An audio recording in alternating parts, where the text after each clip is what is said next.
Alors, le deuxième certificat que nous avons, c'est un certificat sur le contrôle de gestion hospitalier et data analytics. Donc, ce métier du contrôle de gestion, c'est un métier qui garantit aux décideurs que les décisions réalisées au niveau de terrain convergent vers les objectifs stratégiques. Donc, toujours au niveau des grandes structures hospitalières, on trouve un service de contrôle de gestion, un service d'audit interne, un service de qualité. Alors, ces trois services, ce sont les composantes qui garantissent le bon fonctionnement de la structure hospitalière. Donc là, on cherche à former ces personnes qui vont occuper ce poste de contrôle de gestion au niveau d'une structure hospitalière, ou bien quelqu'un qui va faire de l'analyse de données, qui va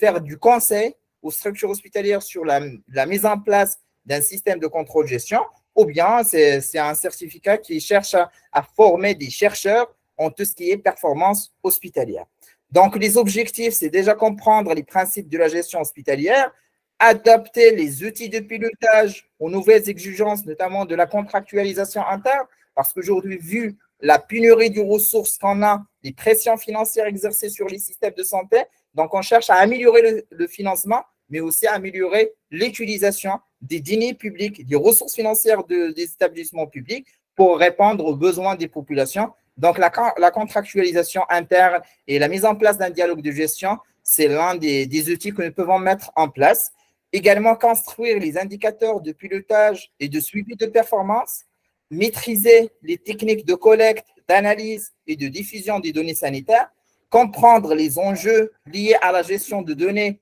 de santé, notamment en termes de confidentialité, parce que lorsqu'on fait une transition numérique, donc il y a toujours ces risques de diffusion de données sanitaires. Donc, comment maîtriser cette protection des données sanitaires en termes de sécurité, également en termes d'éthique. Et le dernier objectif, c'est améliorer la prise de décision stratégique en mobilisant des données sanitaires, c'est-à-dire on veut à ce que la décision au niveau d'une structure hospitalière soit basée plus sur des données sanitaires que sur l'intuition et tout ce qui est données informelles.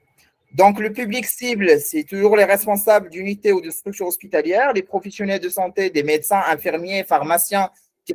techniciens de radiologie, de laboratoire, gestionnaires et administratifs au milieu hospitalier, gestionnaires de programmes de santé, les porteurs de projets cliniques, les étudiants et les chercheurs en contrôle de gestion hospitalier. Toujours par rapport à la durée de la formation et l'approche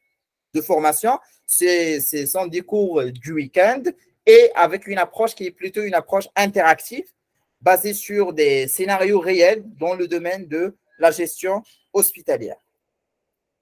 Alors, par rapport à l'organisation modulaire de ce certificat, donc nous avons ces modules. Donc, un premier module sur l'introduction à la gestion hospitalière,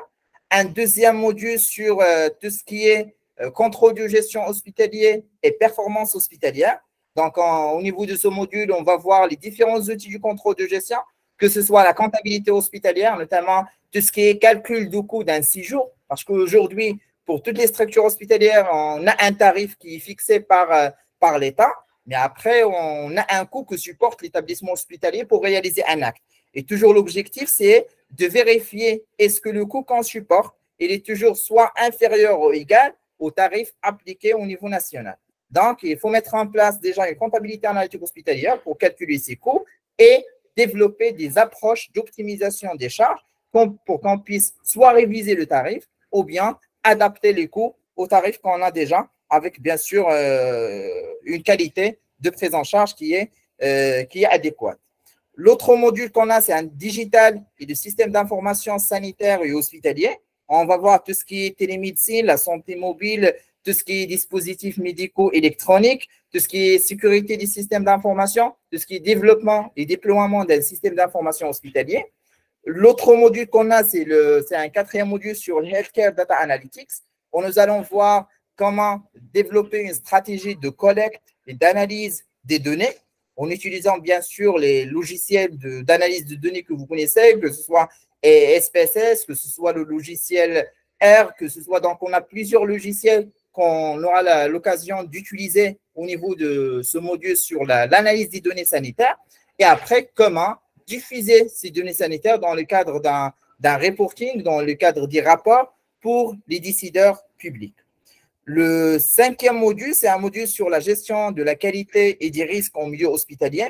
donc avec toujours ce qui est identification des risques, traitement des risques, classification des risques en risque acceptable, risque non acceptable, l'établissement de la cartographie des risques et aussi la mise en place d'une démarche qualité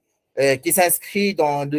l'objectif d'amélioration continue du fonctionnement de la structure hospitalière. Et le dernier module, c'est un module sur la conduite des études médico-économiques. Donc là, toujours au niveau des structures hospitalières, on cherche à acquérir des équipements, mais rarement quand on fait une évaluation de la rentabilité, de la faisabilité de ces équipements. Alors, dans le domaine médical, on a deux volets. On a le volet médical, mais on a également le volet économique qu'on cherche à maîtriser. Donc, au niveau de ce module, on va voir comment combiner ces deux approches en faisant une étude médico-économique par rapport aux investissements que la structure hospitalière veut réaliser dans le cadre de son projet de développement.